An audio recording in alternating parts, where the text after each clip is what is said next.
recording is in progress. All right, so thank you very much, Andrew. And so we are on week 93 of our Indigenous Global Unity Summit events. As always, I'd like to acknowledge those who came before us on this land by saying a land acknowledgement. So we begin today by acknowledging that we walk upon the traditional territories of Indigenous peoples, and we recognize their history, spirituality, culture, and stewardship of the land.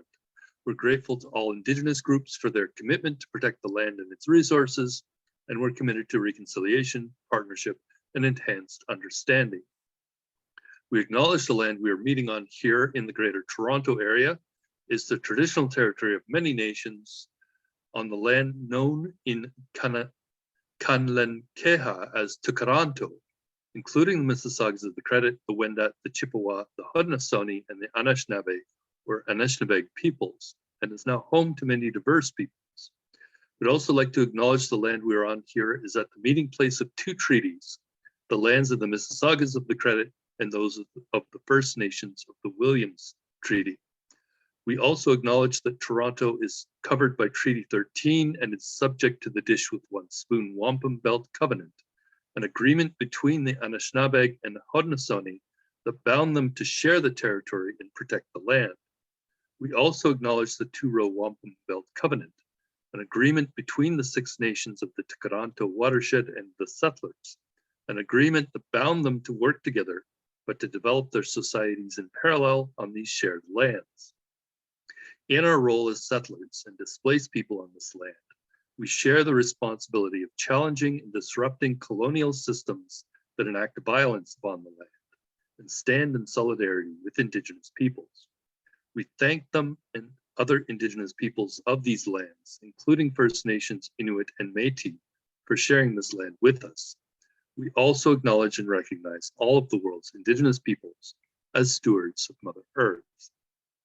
As I do like to say, is Sabubona as well, meaning I see you, I see myself in you, I see your hopes, your dreams, and your struggles. I see your ancestors as well, because interconnectedness does not end with two people who are greeting each other. It extends to include the ancestors, because all beings in Mother Nature are interconnected, and there is no sense of being separate. I see myself in all beings, and therefore, if I harm other beings or Mother Nature, it translates into harming myself. So today is Thursday, March 16th, 2023. It is week 93 of our IGU Summit series. This is, again, the 11th of our IGU Summit events for 2023. But as always, I like to start with an introduction of who I am, who we are, what we do. The overall purpose of UnityNet is to establish a global network of community Unity Garden learning centers where hybrid exchange programs and practicum learning will be delivered by the members of UnityNet's partners to all members of the Global Partnership for Regenerative Development and its Learning Partnership for Global Unity. So the learning programs are intended to be delivered through the Global Sister Schools program in partnership with the members of the Global Unity Network. We twin the communities through the CTP program of the Science for Peace Drawdown Markham Community Climate Action Hub, which has a goal of building holistic, regenerative, climate-smart communities in support of the UnityNet and AHIABGA project of localization of the global goals and the establishment of a globalized, productive, compassionate, collaborative, regenerative economy that leaves no one behind. So again, I will be putting a few notes in the chat for those who have perhaps new to our network. I'm not seeing any new faces at this point. So what we do in UnityNet through the work of UnityNet International and our partners in UnityNet Africa and Diaspora in particular is to establish localized INAB collaboratives, these interfaith neighborhood academic and business collaboratives that are intended to empower our local productive humanitarian entrepreneurs in each of our own local communities. This is done by establishing a global network of local INAB collaboratives.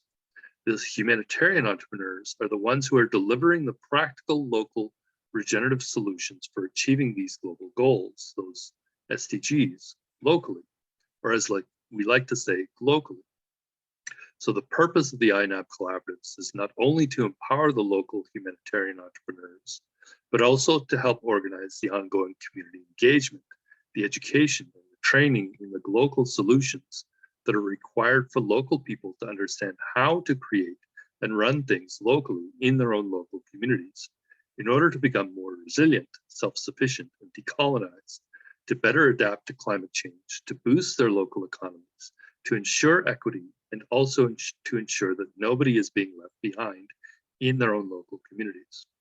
The INAB collaboratives also ensure transparency and accountability and are the vehicle through which we can demonstrate regenerative finance, where a portion of monies that are spent in the community will stay in the community, and where a portion of the productive profits from the local regenerative community enterprises are also used to help others in their own local watersheds and bioregions. This is done in order to ensure that nobody is being left behind, and where some of those funds could also be used to help others around the world, and to ensure that all local communities can become self-sufficient and resilient and regenerative.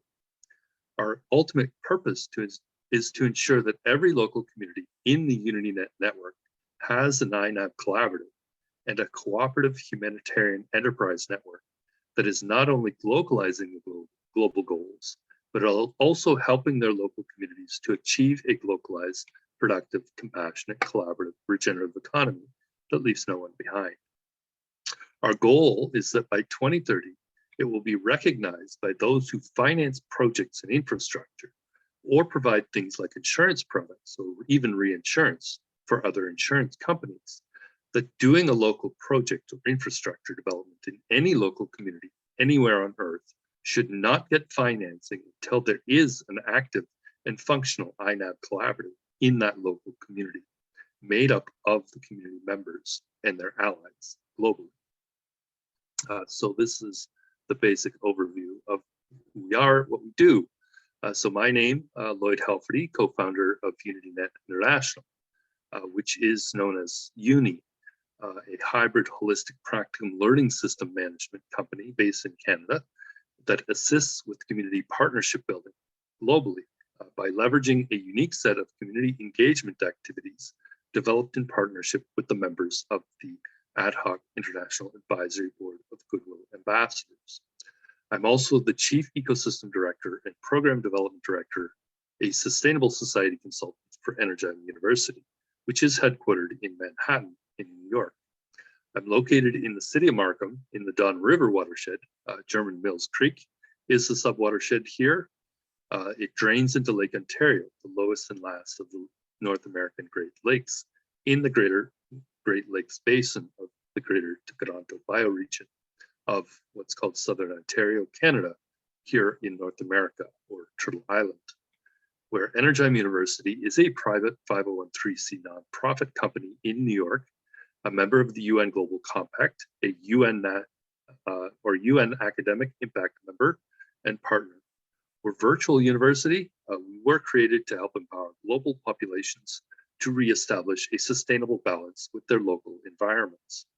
We do this by designing and implementing projects that support a strong and diversified local economy, while integrating core sustainable technologies and infrastructure in those communities in the areas of renewable energy, high-density food growth solutions, and systems for sustainably managing local waste streams and protecting local water resources. We are supported by over 375 companies whose products and technologies we employ. Importantly, AHIABGA University also supports local education and training in the construction, deployment, and maintenance of all of the various integrated solutions for achieving closed-loop systems that in turn support self-sufficient, sustainable communities. So again, you will find my information in the chat so that people can contact me directly. There is as well a little bit of additional information about Canada and its role in advancing the 2030 agenda, both at home and abroad. There's, again, a link to the AHIABGA University methodology for education and training as well, along with a program that was developed here in Toronto, the Science for Peace CSF program for the certification of climate smart food. There is a consulting group that has been around for many years, we've been working toward developing these protocols. So there's the concept of climate smart food is this idea that we can tackle climate change one meal at a time. As always, and I'm looking at who is on our line, I am not seeing our guest speaker, Bruno. Please let me know, those on the Zoom call today. If you do see Bruno, we want to bring him on right away so that if he is able to deliver his presentation, he is not taking or not having to wait around. So as we move forward, I do show this UnityNet Living calendar. So these are the events that are coming up. I do like to show this because it is what we are doing here in the Greater Toronto area. So we are having ongoing conversations with York University at this time. So the Living calendar reflects our Drawdown Markham and UnityNet GTA plan for 2023. It revolves around 4 or 5 key community engagement events in April, May, June, August, and October. So the 5 events that we like to focus on this year is UNDRIP Day on Earth Day, Saturday, April 22nd, in a little bit over a month from now, along with the World Biodiversity Day event, which is new. We have not done that before, but that is Sunday, May 22nd, 1 month after our first event in April. So you'll see that as the bright green in our calendar. And so our Abraham Project Tree Planting Day is on Monday, June 5th. That's World Environment Day. So I'm in the process right now of negotiating a place planting here in Leechcroft, which is in southern Markham, where I have been living for the past 10 plus years. So our International Youth Day on Saturday, August 12th. This is where we do our globally coordinated Bubble Fun festivals during UnityNet Community Unity Weeks. And then finally, our Youth Peace Weeks in October are the Global Cooperation Day events. October 4th, Ubuntu Summit, leading up to youth, the Climate Smart Youth Forum, which takes place on October 16th, which is a Monday, and that is World Food Day. So I have also added Somos Avalon Maya, the events that take place, the spiritual events that take place in Playa del Carmen, Mexico, at 11:11 a.m. Eastern on Sundays. So Mitch Gold, one of our partners, did say to me earlier this month, we are looking at how to connect the two energies of the eagle and the condor, which are, of course, symbolic of our logo. So the last thing I want to mention is that Tuesday, January 17th, this date on our calendar in orange in January, we did have our first Drawdown Markham virtual event discussing the establishment of PodNet GTA as an enterprise network, also intended to support the 25 INAB collaboratives that we intend to create here in the Greater Toronto area. As mentioned in the past weeks here in Markham and the GTA, we will be doing everything through the INAB collaboratives, including demonstrating the regenerative gardens, forests, farms, and buildings, along with the kitchens and the regenerative finance. Of course, we'll be empowering our humanitarian entrepreneurs who are localizing these global goals in each of these local communities. So I do invite everybody to join us wherever you are in the world. This is the essence of Global Unity Network, our network of networks consisting of the local and localized multi-stakeholder partnerships, those interfaith, neighborhood, academic, and business collaboratives who are changing the paradigm of development globally, one local community at a time. I do also mention last few weeks, the FAO did come out with their newsletter.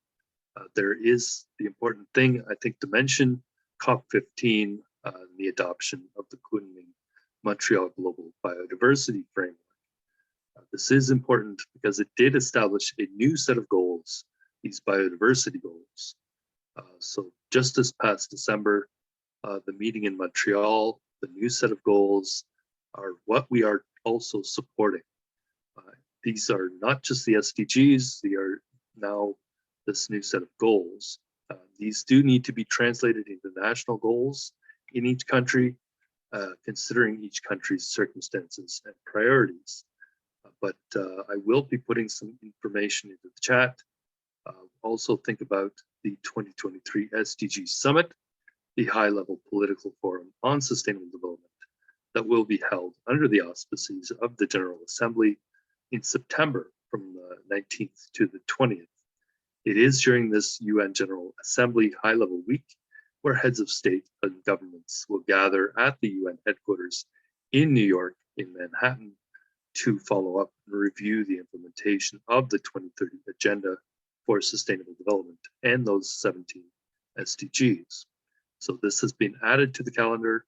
I'm hopeful that we can have some presence at that event, perhaps even I'm crossing my fingers that I will be able to go visit Mr. Sosinski one more time in Manhattan, possibly in collaboration with our partners such as We the World and Rick Ulfik. So again, you will find in the chat some additional information about these things that I mentioned, including the International Plant Protection Convention, which lies also as part of the Kunming Protocol for the protection and restoration of our environments. Then there's some additional information, for instance, about the status of urban farming and digital agriculture in Africa, as well as our own networks, the Unity Biodiversity Network and the Regenerative Living, Learning and Lifestyle Network, which recently in an email I noted really form the backbone of where we are and what we are doing. So as we move forward with our legacy projects here at Markham, we've already begun having the local conversations, as I mentioned, with the 7th Generation Initiative, which includes Brian Popa from that initiative here in Markham and Dr. Jose Echeverry from York University. And so they are both leaders of this 7th Generation Greater Toronto Bioregion, or GTB team here in Markham. We hope that we can meet with the founder as well, Susan B. Bosak, as well as Charles Hopkins, the UNESCO chair in reorienting education towards sustainability, who is also at York University. So as noted before, we soon also hope to have a conversation with the founders and leaders of the Maple Leaf Center for Action on Food Security. So again, in the chat, you'll find additional information about the 7th Generation Initiative, along with some information about Dr. Jose Echeverry and the Sustainable Energy Initiative, which he also started himself many years ago, and which I have been involved in the recent years. There's also a link to the UNESCO Chair in Reorienting Education towards Sustainability at York University and the School of Arts, Media, Performance and Design, along with a link to the Seneca College faculties. Again, Seneca College being a institution here in Markham that we're hoping to also work closely with. Again, the Maple Leaf Center for Action on Food Security, a private sector initiative done by Maple Leaf Foods. One more network I am putting into the chat for this week is the UnityNet GTP Legacy Projects Team discussion group, which I did create with Dr. Jose Echeverry. So again, today, and I'm looking at who is on the line with us, I'm still not seeing our guest speaker, Bruno. So I will continue with our opening. So again, today, Thursday, March 16th, not a special day in the UN calendar, But 2 days ago was actually the International Day of Action for Rivers. It is not a recognized day in the UN calendar. However, this day is recognized in some countries, for instance, in India. So the International Day of Action for Rivers is observed on March 14th every year and is dedicated to solidarity when diverse communities around the world come together with one voice to say that rivers matter. And so there are a couple of links in the chat, including to a link to the Council of Canadians, which has been opposing these large-scale hydroelectric projects that are flooding so many lands around the world, including here in Canada. Yesterday as well was March 15th, the Ides of March. This was a day, I think, in the calendar that we may wish to consider because there are several religious observances of note on this day. So coming up later this month as well is Earth Hour, 8:30 p.m. all time zones on Saturday, March 25th. This is also was intended to be the date of the Earth Show on the International Day of Remembrance of the Victims of Slavery and the Transatlantic Slave Trade. So you'll find again in the chat this link to Earth Hour. And although these days are not recognized in the UN calendar, there are a number of fun events to consider celebrating in our own personal lives. Today is actually Freedom of Information Day, where FOI Day, as it's called, is an international event on or near March 16th, the birthday of James Madison, who's widely regarded as the father of the Constitution and the foremost advocate for openness in government. It's also National Artichoke Hearts Day, where artichokes are from the Mediterranean and are one of the oldest foods in the world, where the Greeks and Romans ate them in the 8th century. It is also National Panda Day, which is dedicated to the fluffiest bamboo munching bears that are a source of national pride for China, where pandas are also one of the rare and most loved animals in the world. And so again, you'll find a little bit of Quirky Day events in the chat for Freedom of Information Day, National Artichoke Day, and National Panda Day as well, which I'm not sure why they chose that date, but it is interesting. So we are still planning to have a discussion again with Sir Bailey, the youthbuildcharter.org, Michael Rendler from C4 Group, our Climate Smart Community Construction Collaborative, where we hope to also talk with people like Lynn Crandall, Marcela Oliva, and Isaac Sebakije about the next Earth Fest, which is hopefully also in planning, and where we hope to also co-host a hybrid event with our Uninet, GTA, and PodNet partners and all of the Wikipod collaborators, where we hope that this event will also spark the imagination of young people, teachers, and their parents and elders. We're working with the local learners at our schools here in Markham and in York Region, in the Greater Toronto bioregion, who will hopefully be soon empowered take action for the Global Sister Schools program, starting with the planting of these youth peace gardens, where we also hope to work in close collaboration with all the members of the UnityNet Ontario and UnityNet Canada, including the co-founder of the Indigenous Global Unity Network, Mr. Michael Schur, who'd like to begin having a conversation about this process of practical reconciliation, starting with the development of a curricula related to his Indigenous Unity flag.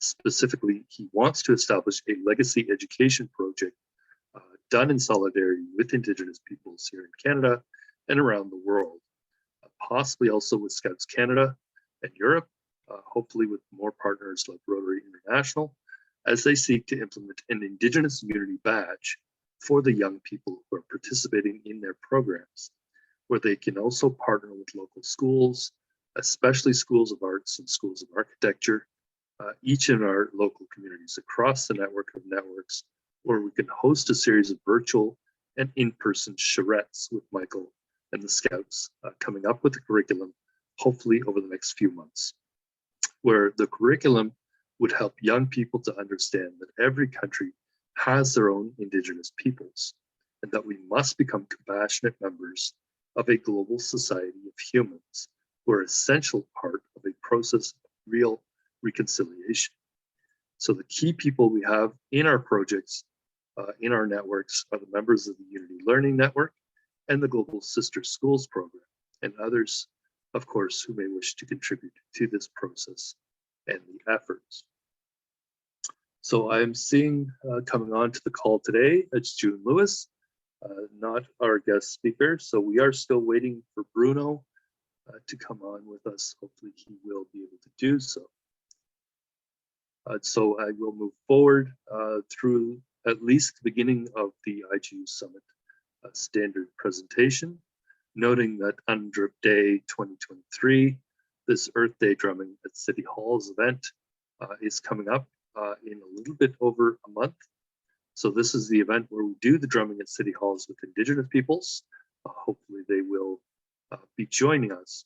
So this is the day we also engage with the students at local schools and start planning, encouraging them to plan and build their own local youth peace gardens at their own local schools and in their own local communities with the community partners.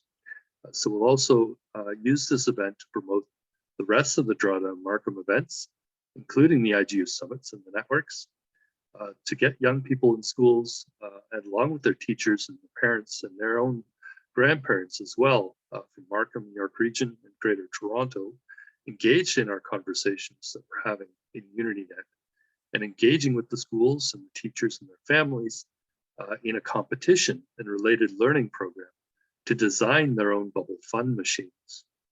So our goal will be to have a few working bubble fun machines by August, created by some entrepreneurial students from some of our local high schools, especially, hopefully working with the universities and colleges as well. So UnityNet UNDRIP Day is coming up, putting that information into the chat. So that is again on Earth Day. Again, you can see a link in the chat. Next day, I'm still working with our colleague from the Biodiversity Network, who said that she'll be able to get back to me this Friday, so tomorrow, with more information. She will be doing our Drawdown Markham presentation next Tuesday, March 21st. So that is the vernal equinox, and we have our monthly Drawdown Markham call. So Leslie Adams from the Sierra Club of Canada will be our guest speaker at that event, where she will be talking about the importance of biodiversity. So in the meantime, working with her, we're going to come up with a logo for this World Biodiversity Day event in May, which of course we're hoping also to work with the Sierra Club of Canada and all of their members who are trying to restore biodiversity across this country. But in the meantime, we are hoping to have an in-person event on that day as well, which is of course 2 weeks ahead of the Abraham Project World Environment Day on June 5th. So we're trying to bring together all of our local students, all of their parents, all of their families, and start getting them to participate in planning their youth peace garden ceremonies.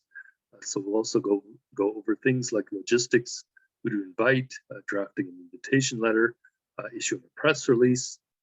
This will be hopefully an outdoor event at one of the local parks in our local community, where we can hopefully bring our council member, my own being Issa Lee, and others in the community like Rotary Markham. Here we're hoping to do it at Leechcroft Park, which is an 8-acre park with the shelters and a splash pad, where we may also be able to do our Bubble Fun Festival in August. So I'm going to be creating an Eventbrite page for World Biodiversity Day. So the invitation will read something like how to design and build a productive food garden that maximizes nutrition and maximizes the potential to protect and restore biodiversity within your own bioregion and watershed. So again, you'll find in the chat a little bit about World Biodiversity Day, aka the International Day for Biodiversity. Also in the chat are links to Drawdown Markham, including our public and private networks and the Smart Gardens Network. The next day is the Abraham Project Tree of Peace and Reconciliation tree planting ceremony. That's World Environment Day, Monday, June 5th. So we did that last year in the city of Mississauga. So this event takes place on World Environment Day, Monday, June 5th. It's the day we plant the trees of peace and reconciliation, and in some cases raise that Indigenous unity flag. In celebration and ceremony at the Youth Peace Gardens that the young people in our local communities establish with their local schools and with the rest of the community partners. So it's on this day where we create the INAP collaboratives, our local empowerment networks for the humanitarian entrepreneurs in our local communities, where the INAP collaborative cooperatives are entities that form the backbone of our network of networks. Again, you'll find World Environment Day details in the chat. This is followed by our August events, the International Coordinated Bubble Fun Festivals, which starts on the dates.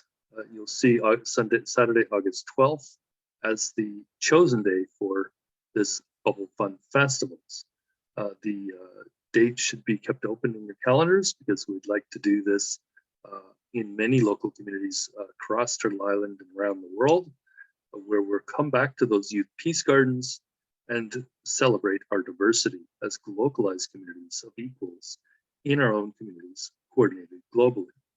So we celebrate together in a hybrid event that's local and global through virtual sharing, where each one of us are human beings in our local communities, recognize those around the world who are localizing these global goals through the development of partnerships in their own local communities, where each of us helps to ensure that our own local humanitarian entrepreneurs are empowered by the members of our INAP collaboratives locally in our own local bioregions.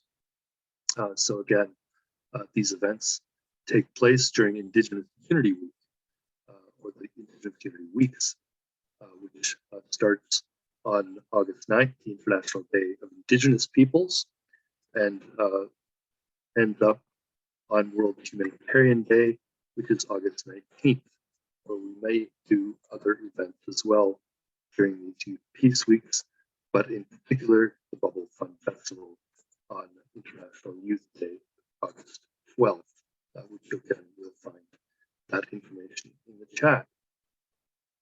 So finally, Youth Peace Weeks is something that takes place from Global Cooperation Day, October 4th, to World Food Day, October 16th. So it's during the Youth Peace Weeks where we'll do some edutainment programs with both in-person events here in the city of Markham, in the region of York, and from across Ontario and Canada, but especially from the Rouge and Don watersheds of the Great Lakes Basin here on Turtle Island, in partnership with the members of our own local communities, including the schools and Indigenous people here in the greater Toronto bioregion. So we'll work with schools like York University and Seneca College, and local schools and teachers from the Catholic and secular school boards. We'll seek to work with our UnityNet members through Drawdown Markham and our partnerships, especially as we create these INAP collaboratives here in the GTA, where we'll seek to create at least 5, but as many as 25 of these local empowerment networks established in 2023 and over the next few years, with at least 3 by the end of 2023 as our target, with Markham, Vaughan, and Richmond Hill being ideally the first ones. And so the INAP Collaborative Cooperative Empowerment Networks for our local young people and humanitarian entrepreneurs are intended to empower them to localize the global goals here in Markham, in the greater Toronto, Ontario, Canada area, in the Great Lakes Basin of Lake Ontario, Turtle Island. So join us through these Drawdown Markham, UnityNet GTA, UnityNet Ontario, and UnityNet Canada events, If you're living in any other part of the country, in another country, or on another continent like Africa or Asia, please join our UnityNet CTP program so we can coordinate our activities and partner with your local community through each of our own local INAB collaborative teams. So again, in the chat, you'll find additional information about Global Cooperation Day, World Food Day, as well as those two dates that are the important ones that define the Youth Peace Weeks. I do want to mention as well Sunlight Spectacle Hybrid Edutainment event, October 14th. That is during Youth Peace Weeks. So this is an annular eclipse that will be visible from the US, Oregon to Texas, throughout Mexico and Central America, and then down into South America, ending up being visible from Brazil. So this is the final event that I hope that we'll do this year, this Sunlight Spectacle 2023, following the solar eclipse, taking place on October 14th, starting at around 5 a.m. in Dune City, Oregon, in the US, visible from the northeast corner of California to Rio Grande do Norte, Brazil.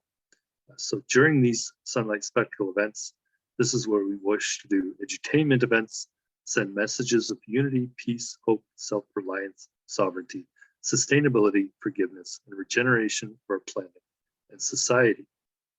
With the messages we send out during these events, not only about jobs and the economy, but also about education and training delivered through the Unity learning infrastructure, intended to uplift people with dignity, with the process and results of this learning is all about practical reconciliation and the globalization of the global goals.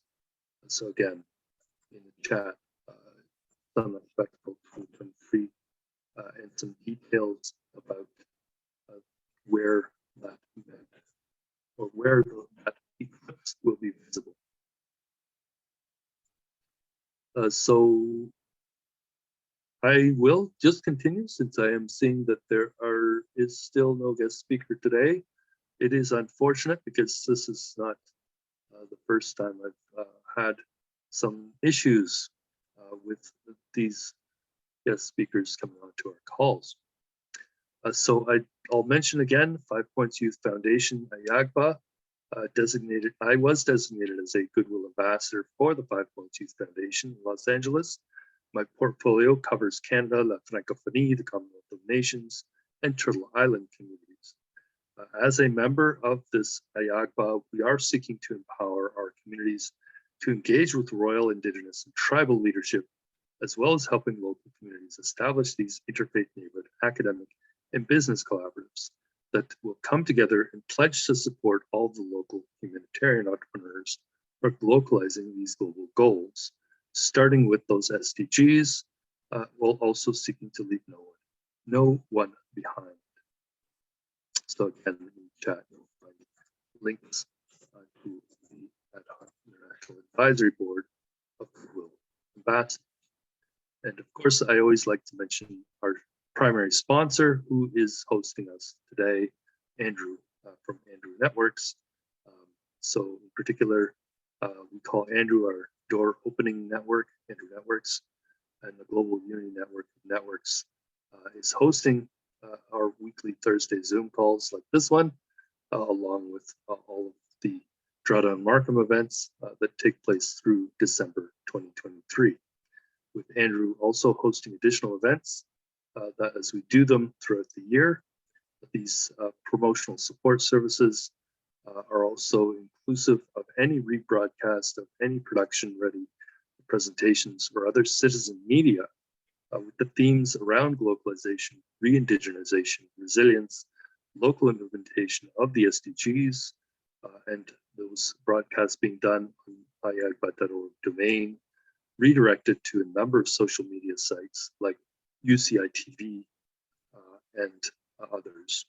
So Andrew Networks is a brand and domain name owned by Per XTC Export Trading Company, comprising various social media channels like TRN TV, Universal Citizens Media Networks, Conversations with Andrew Williams Jr., and a number of others. Where Andrew Networks is not only our primary sponsor supporting the promotional ecosystem for the UnityNet initiative, including this Indigenous Global Unity Summit, which continues again to December 2023. Andrew is what we call our Yes, Yes, Yes partner, helping to open doors so that members of our network are able to discover their inner selves and passions. And where Andrew Networks is working with the people who occupy the various nodes of our global network so they can come together with the people of the network, acting like a net to support their dreams. And also so they can leverage those passions, transform their visions of a better future for themselves and their communities into reality that makes sense for both themselves and their communities, however they might define how that better future is collectively as they seek to work together in partnership and leave no one behind. And so again, you'll find some links to Andrew Networks in the chat, including a direct connection to Andrew himself. So our INAB collaboratives, just to go into a little bit more detail for those who have not seen it, and I think I'll probably wrap up at 12 o'clock today, or get into at least a conversation for those who may wish to. So the INAB collaboratives are established at the local level, where we leverage our unique process of community engagement.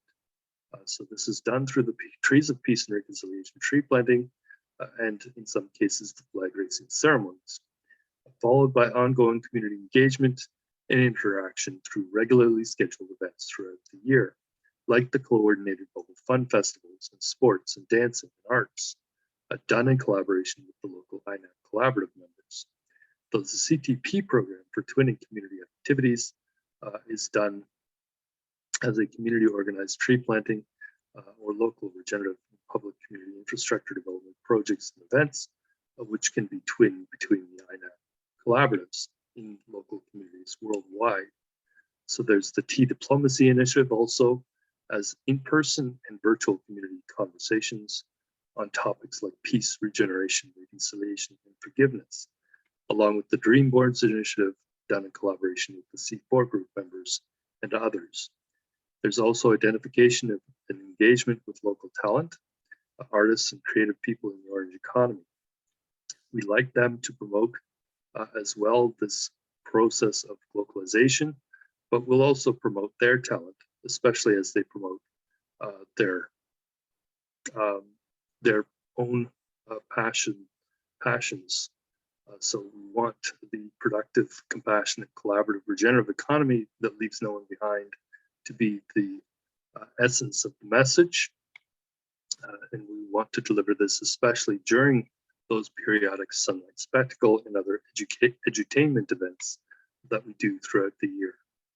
So we will be open to do any other programs or activities developed in the context of these climate smart gardens and forests and the climate smart kitchens, along with the Wheel of Life farms and the CSAF centers, or the climate smart Spark learning centers that we'd like to establish here in the Greater Toronto area and as well worldwide as we build out regenerative communities.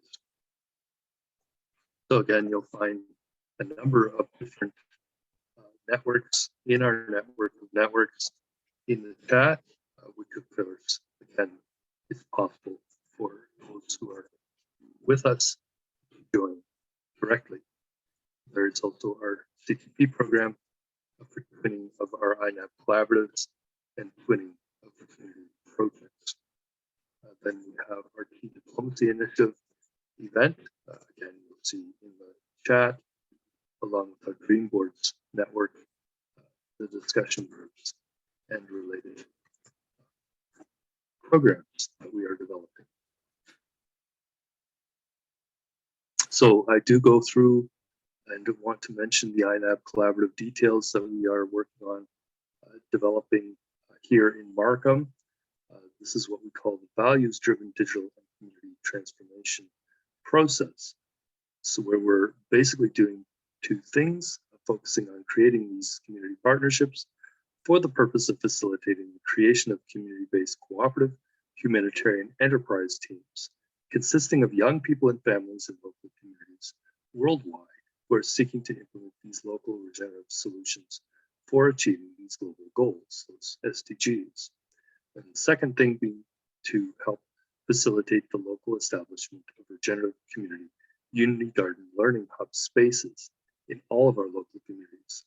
So the community Unity Gardens, the Unity Hub spaces, are places for educating and training young people and families in all of our local communities to become localized, regenerative, climate-smart, humanitarian food producer entrepreneurs who will be delivering local solutions for food and climate and peace and social justice using the latest in controlled environment regenerative production solutions that can be integrated into any type of communities, whether urban, suburban, or rural, along with leveraging a number of different digitally integrated social and business tools that facilitate both collaboration with local communities as well as globally, along with facilitating local income generation for the local community members, the members of our network who can come together, become more resilient, begin to adapt to the changing global climate, which is also, of course, affecting their own local watersheds and their ability to produce abundance from their own local productive resources like healthy soils, clean water, and renewable energy. So I'd like to maybe finish up today. I'm not going to go into the details, but to mention as well that we are developing INAB collaborative cooperative networks. This being the first one, Markham INAB Collaborative. We do have placeholders for one in Mississauga that we created last year. But the idea is to create, as I mentioned, at least 5 out of the 25, if it's possible, before the end of the year, to at least assemble some teams. I'm hoping that to work closely with Stephanie, who's in Vaughan, and as well some people in Richmond Hill that we know of. There is a Drawdown Richmond Hill as well that we can collaborate in partnership through Drawdown Markham. As well, there are a number of communities, of course, in Toronto, and we have partners south of the border between Markham and Toronto.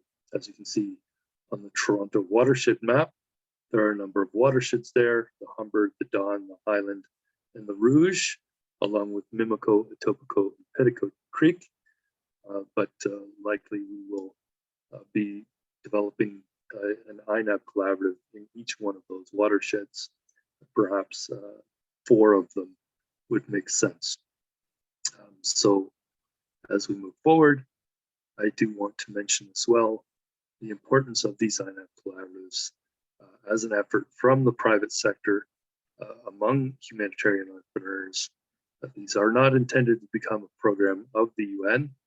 The climate movement, which has failed because the oil industry has such a stranglehold on finance, has been a really obstacle to creating good local climate action.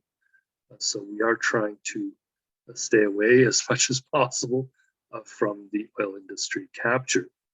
So we're looking at partnerships, especially with these local NGOs who are opposing many of the oil industry movements to ensure that we remain addicted to their products. So as we move forward, I do want to mention as well that our focus is really on solar roof as the city pod structures here in Markham. We're hoping to establish one at a facility that one of our councillors would like to establish here in Markham as a sports complex. And so that could be one of the first of many cross network around the world. And so you'll find in the chat a little bit about the solar roof city pod structure. There is also our Unity Hub network, which is where we're hoping that structure will be established as a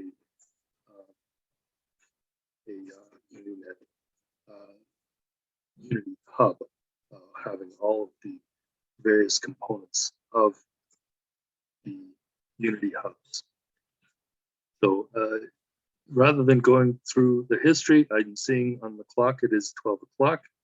I'm going to stop this presentation in terms of delivery today. I'm not seeing any of our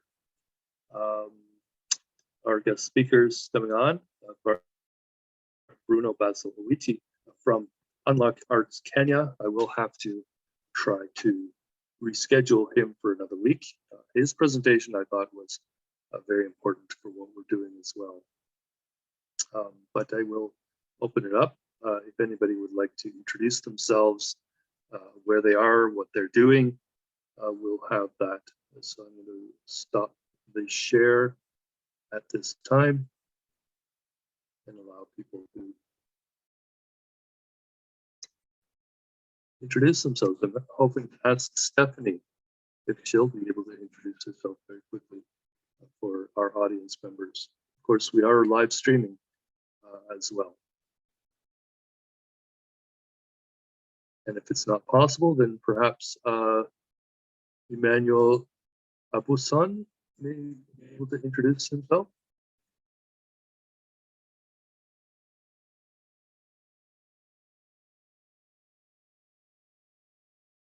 If not, then Heinrich, perhaps you could introduce yourself.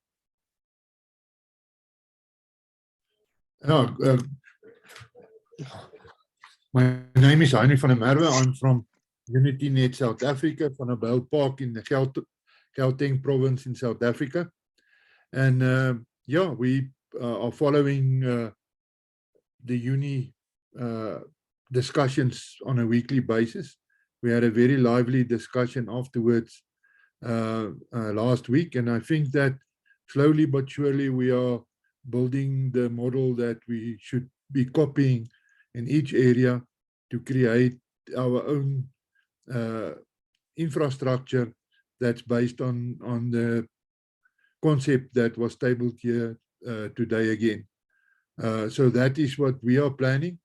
I think what we need is we need some success stories so that when we engage with the same type of people and institutions in South Africa, that we have proof of the pudding in that there is several of these things that is up and running and working in South Africa, or in the rest of the world. We really need this in South Africa and the rest of Africa, because we've got the one export product that very few people have, and that is trained people.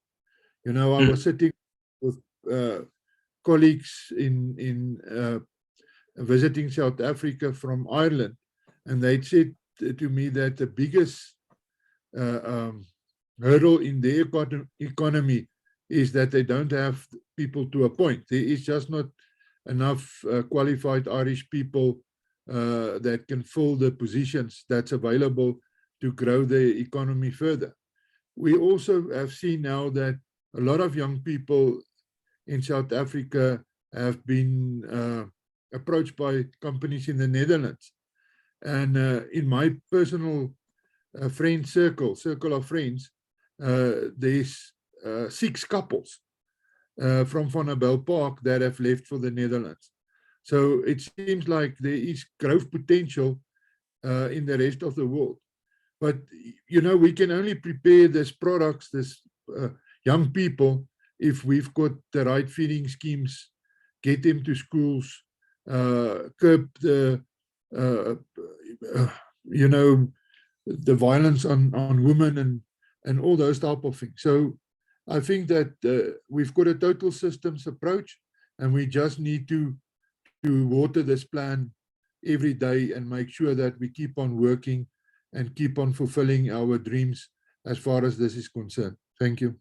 Yes, thank you, Heinrich. And it's very important as well that you are an agricultural engineer as well. Of course, we are focused on high-tech agriculture in many cases.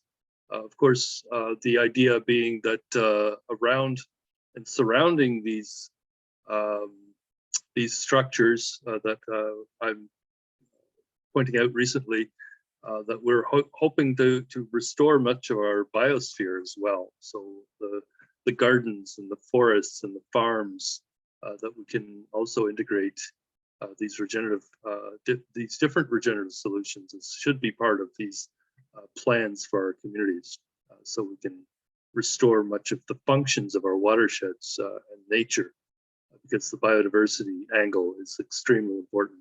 That is something that we really need to keep our eye on in terms of the restoration of nature. And this is why the PodNet folks have been stressing to us really that the beginning is these habitats, because these become human habitats, places that are productive, where we can actually live our lives in these places that are productive of our own food. So we can now begin to turn many of the farms we now have, those open fields, back into nature.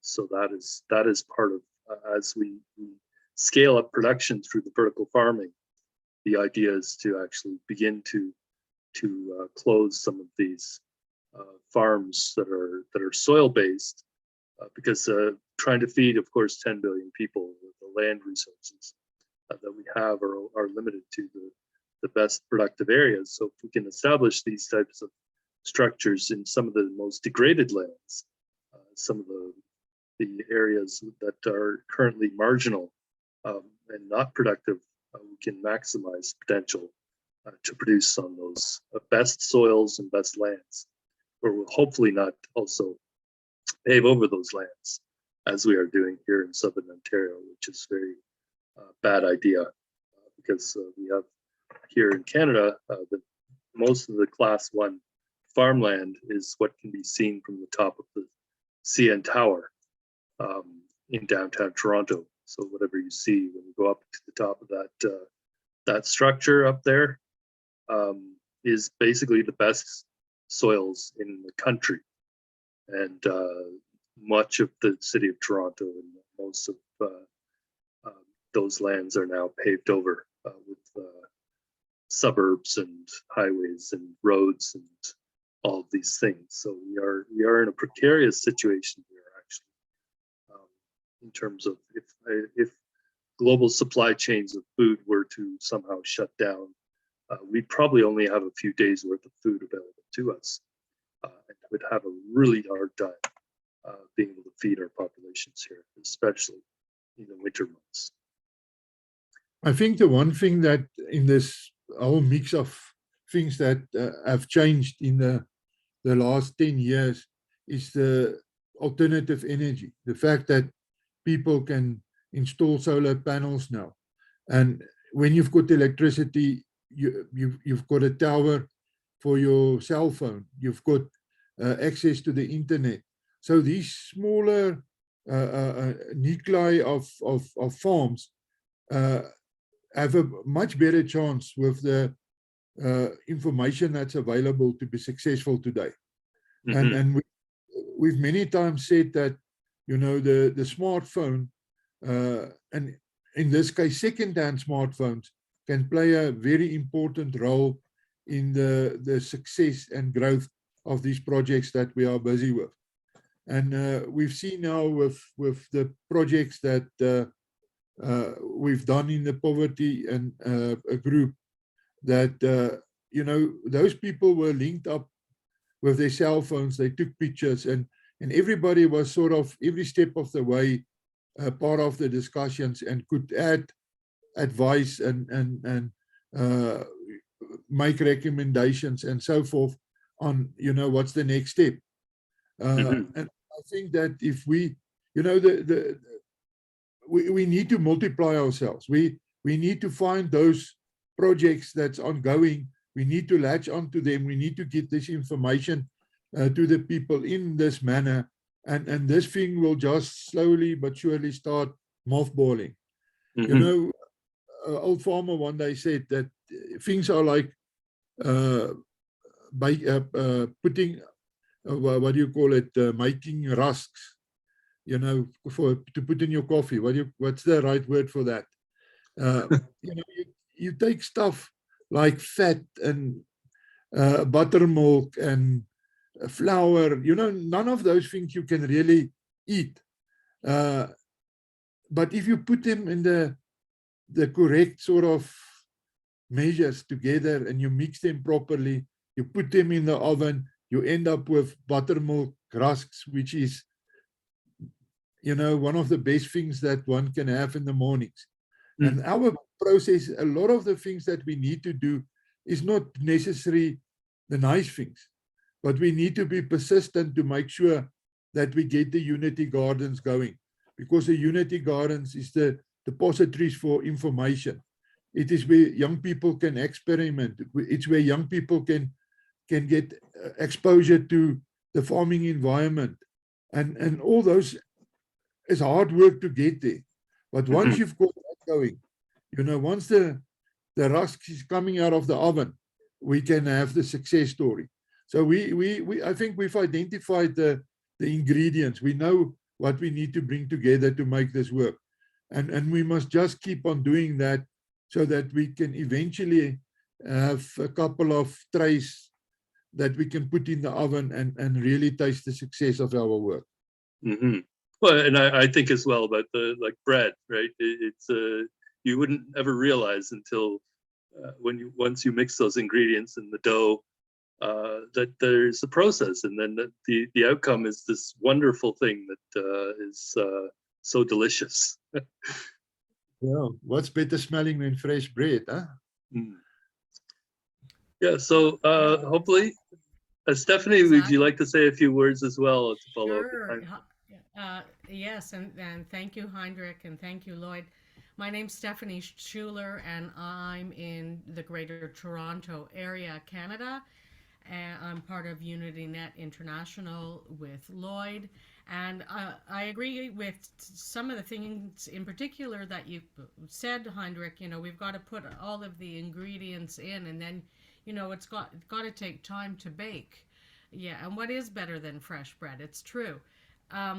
But I just wanted to thank Lloyd again and thank our growing team locally and globally, because you know, we really see the steps that we need to take to be able to empower communities to have food security, to do things responsibly and in alignment with Mother Earth, so that, you know, we don't deplete the planet's resources. And, you know, from a learning perspective, UnityNet Learning, you know, that's the key to the future. I remember Lloyd said the other day, it should be normal that the next generation of kids and going forward will just know, yes, of course we grow our own food, you know, and don't picture the big box stores and all of that in the way that we do in this time and day. You know, that as we said, you know, as Heinrich just said, we will have the templates for anybody in any region to know what are the first steps to making a garden. When you're in these overcrowded urban centers and we don't have the physical ground space, we do have the technologies now for vertical gardening and vertical farming and how to sustain our cities and our communities. So just again, Lloyd, thank you very much for being here every week now for more than 2 years and bringing on interesting speakers to talk about various initiatives in different parts of the world for honoring the Indigenous voice and the Indigenous wisdoms of the entire world. We know that the medicines and the healing and the processes for community well-being and individual well-being, all the Indigenous and cultural groups of the world have those answers before they had to face them since the beginning of time. And so we're gathering we're gathering the curriculum to share. And, you know, when the smartphone was introduced to the world en masse in 2012, it promised to make differences in the world. a promise to make things easier in the world, to make a shorter work week and a shorter work day, which it hasn't necessarily done. But um, we do know that we can reach all corners of the earth in an instant, as can we see with Heinrich on here from South Africa and us here from North America, and that the solutions are possible and it will begin to multiply. So thank you very much. Yes, and we will continue to move forward. We should probably try to get together especially as the weather gets nicer. We'll go visit our 8-acre park again in the nice shelters and have these discussions as we had a couple of years back during the COVID crisis as we first met. We need to meet as well with some of these Indigenous leaders, especially this lady who is part of the York Region District School Board, the what's it called? The elected leaders. School trustee. Trustees, right? Trustees, right? So she is the Indigenous trustee. There's only one, so it makes it easy. We just need to meet with the one person and a young person as well. They have a youth trustee who is also representing the Indigenous people. So again, as I pointed out in the email yesterday, there are programs that with agreements between the federal government and the Ontario government and the school board. So we'll hopefully get these across all the school boards of Ontario. Again, there are 444 municipalities in this province. We're hoping to see 444 unity gardens as sort of a longer term goal. We start here in York Region, but there are, again, thousands of municipalities across Canada, with each one being able to twin with another in another community around the world. Anywhere, whether it's Africa or Asia or Oceania or Maui Aloha project in Hawaii. But we will, again, looking at these working with the Indigenous peoples, working with the local communities, building these INAP collaboratives to empower those entrepreneurs to really build this infrastructure, all the infrastructure, not just the buildings, the vertical farms, but the gardens, the forests, and the kitchens, which I think are really places where people can gather and enjoy the fruits of their labors. So for sure, yeah. And we see more and more crucial. We know that certain continents for decades have been food insecure, and it contributes to so much political instability and civil instability in so many places. From the beginning of time, our concern about the scarcity of our resources,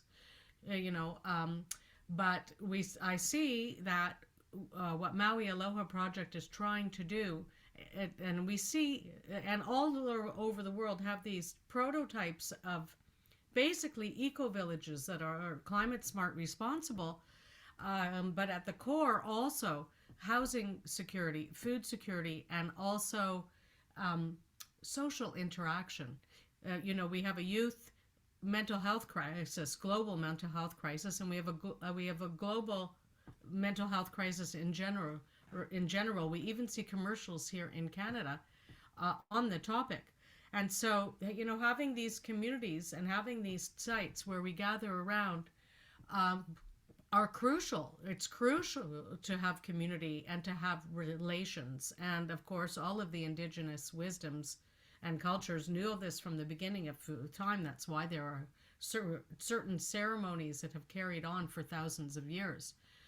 And we see in Canada right now the cost of housing, and so many people are wanting to come together and do housing in a different way, and in a way where they can sustain themselves as a community, where we can grow their own food, and build homes and buildings with responsible materials. And we see this happening in Ontario, Canada, and we see hopefully the purchase of land soon in Maui for Maui Aloha Project and MAP to begin being at this eco-village of excellence where we have regenerative systems that can sustain a community.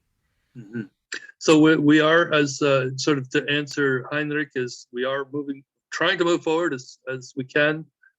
We do have a meeting set up, hopefully, fingers crossed, on Monday or next week, Monday or Tuesday, with Jose Echeverry from York University, who will hopefully be the spear point for moving forward and doing our project. So there are a number of properties that we can work with. We'll build on that network of properties, private for the most part, public in some cases, but different communities have different places where we can do these, what we call POC projects, or proof of concept. So once we have one or two, and we aren't alone. I learned yesterday that really the partner through PodNet GTA, this partner out in British Columbia, his main focus is to work closely to develop the supply chains for the parts that would be used, and it could be a little bit like a Constructo set, where you just purchase all the parts and get the young people in the local community to build it. Could almost be like Legos. I don't know. But all the parts for these buildings that are being designed now digitally are being manufactured in China and Taiwan. And so their focus now is to begin building those supply chains for all the components that will go into these buildings. They've designed the buildings already digitally. They just need to send them the dimensions of all the parts. So the ideal situation is that if a community says, yes, we want to have one of these, let's say by next year, they'll have those supply chains for everything we need to purchase it, or perhaps produce some of the parts for them using 3D printing technologies or similar, or local manufacturing. And this is actually where we need to work to create these what we call the enterprise networks, where you try to work with your local manufacturing companies to set them up so they can produce some of the various components for these buildings, which I believe are being designed in ways that are going to be flexible, in the sense that one part can be used for a number of different designs, but it's also a matter of designing these buildings, teaching young people how they can design their own buildings. So this is, again, the reason why we want to interact with schools of architecture, existing schools at the existing universities, so those young people can get their minds wrapped around how to design these buildings for themselves, so they can customize them to their own local communities and their own local cultures in particular, so that the buildings themselves reflect the cultures of their own societies. So I'd like to ask, maybe before we wrap up, I'm seeing it's 12:25 approximately, if Emmanuel Abuson would like to say a few words and introduce themselves. If not, I think that it's likely that we will wrap up for today. Okay, good evening, everyone. Good evening, Leonard. It's been nice listening to everyone and the amazing things we're doing. Okay, so this weekend on Saturday, we are going to be having a virtual meeting here in Rwanda. We have participants from Rwanda and Nigeria, Burundi, also like some part of East Africa, some countries in East Africa. We will be talking about agricultural financing. Basically, there's one of the things we have discovered in Africa is the government will tell you there are provisions for some funds for farmers to encourage young people to go into farming. However, one of the challenges we have discovered is that the funds or the funds do not get to the appropriate farmers. So it gets stuck at the middle. It's either the politicians. I don't want to make it sound political, but these are what we have actually observed. Let's say, for example, when it comes from the federal government, it gets to the state level and the money disappears. Or when it gets to the local government, it disappears. The in between, it disappears. So we're currently, my company is currently working on a software. Is a cooperative management system, but we're targeting just farmers. So the aim is to help financial investors or financial institutions who want to deal directly with farmers. So what we're also trying to encourage is how to strengthen smallholder farmers who constitute over 80% of the African farming population and also provide over 90% of domestic food consumption in Africa. So how do we strengthen these smallholder farmers? So we're trying to bring them into clusters. So in a particular community, we put them into clusters so that we can strengthen their activities, which will also like ease funding. So when they're in clusters, this also help in terms of farming, because since they're in clusters, so we can now mechanize what they are doing instead of doing it individually. So we get, let's say for example, we get a tractor to help them do the farming as for the cluster. So when harvest is also going to happen, the harvest is going to happen almost at the same time. So a farmer who is doing maybe 1 hectare can be able to do 2 hectares. The farmer who is doing 2 hectares can be able to do 3 hectares. So because as an individual, they may not be able to afford to rent a tractor, get machineries, but because we're bringing them into cluster now, so the funding will be harmonized and also help them to accelerate. So this is one thing we are putting together. So we want to have like a virtual conversation. So we got the manager agricultural portfolio for the Rwandan Development Bank to speak on the program. I'll share the flyer with you on WhatsApp, so you can see what we are trying to do. Then also from Nigeria, we got the former director of the Infrastructure Bank in Nigeria to shed some light about how we can enhance agricultural financing in Africa. And also Jenny Carrington will also be joining us in the conversation. I wanted to reach out to you for Lloyd, you specifically to also be part of the conversation, but the timing was so quite short. It was what I never gave you a forehand notice. So, but I'm looking at, we are creating series. So I'm going to elaborate on a few things to you more to see how possible we can collaborate, and also on Bubble Project and some few other things we think it's going to be beneficiary to benefiting to the African youth in especially the ones that are ready to go into agriculture. Okay, so that's great. Thank you, Emmanuel, for that. I will be looking for any messages from you as well in WhatsApp, so we can continue these conversations. Which is, of course, the important thing is that this idea you use the word. What was the word I just wrote there? Sort of these clusters, right?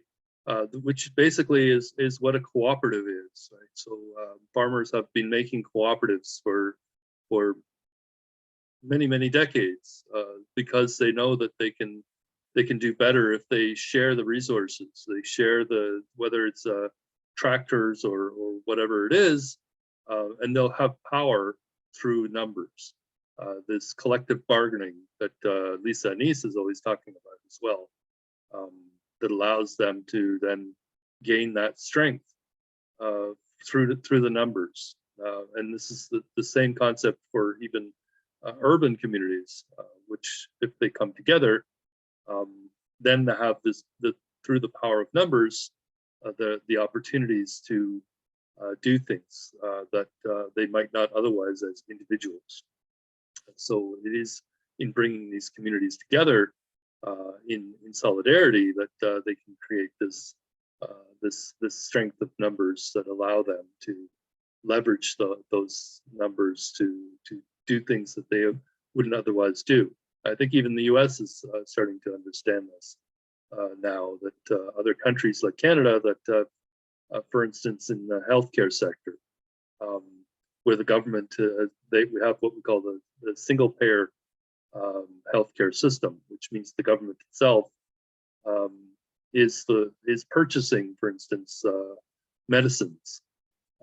So the U.S. is starting to realize, well, maybe we need something like that as well, and that will lower the price of the drugs and all of the things that are necessary to deliver our healthcare services.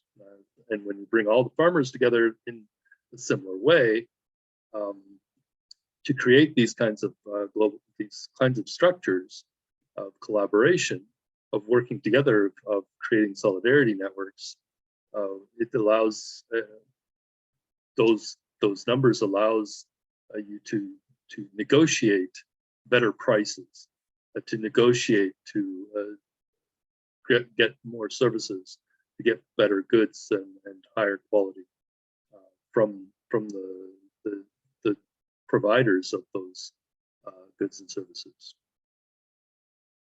So we will continue. Thank you all. It is 12:31. I'm seeing on my clock. I think we will end for today. It is unfortunate that we did not have our guest speaker on, Bruno Owiti from UnityNet Kenya, from Unlock Arts Kenya. We will be with you again next Tuesday, the 21st of March, is at 1 p.m. our Drawdown Markham monthly meeting with Leslie Adams from the Unity Biodiversity Network as our guest speaker. I will be promoting that throughout the weekend as we move into this phase of delivering some of the solutions to the UN Decade for Biodiversity 2021 to 2030 in parallel with the Sustainable Development Goals period that we're in right now. So again, thank you all, and we'll see you next week. See you next week. Love you all. Stephanie, I love your hair. Talk to you later. Be well, everybody.